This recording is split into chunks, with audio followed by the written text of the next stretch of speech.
ಚಿಂದಿ ಉಡಾಯಿಸೋ ಖಾರ ಬಣ್ಣ ರುಚಿಯನ್ನು ನೀಡುತ್ತದೆ. ಮೆಣಸಿನ ಪುಡಿ ಚಿಂದಿ ಉಡಾಯಿಸೋ ಖಾರ ಬಣ್ಣ ರುಚಿ.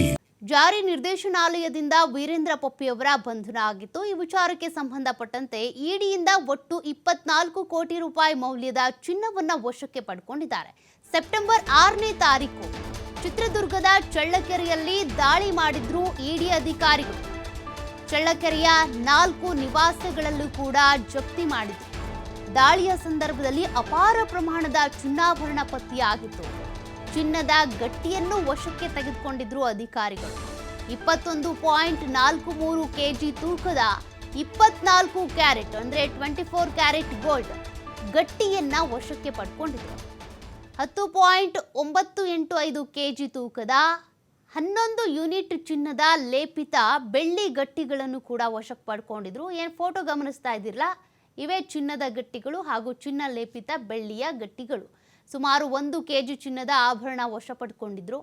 ಸುಮಾರು 24 ಕೋಟಿ ರೂಪಾಯಿ ಮೌಲ್ಯದ ಚಿನ್ನವನ್ನ ವಶಪಡಿಸಿಕೊಂಡಿದ್ರು ಇಡಿ ಅಧಿಕಾರಿಗಳು.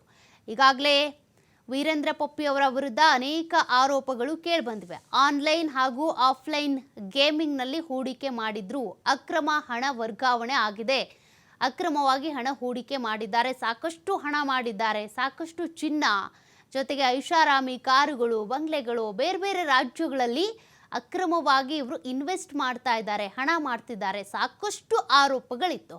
ಇನ್ನು ಇವರು ಚಿನ್ನವನ್ನು ಏನು ವಶಕ್ಕೆ ಪಡ್ಕೊಂಡಿದ್ರು ಇಡಿ ಅಧಿಕಾರಿಗಳು, ಅದಕ್ಕೆ ಸಂಬಂಧಪಟ್ಟಂಥ ಡೀಟೇಲ್ಸನ್ನು ಕೂಡ ನೀವು ಗಮನಿಸ್ತಾ ಇದ್ದೀರಾ.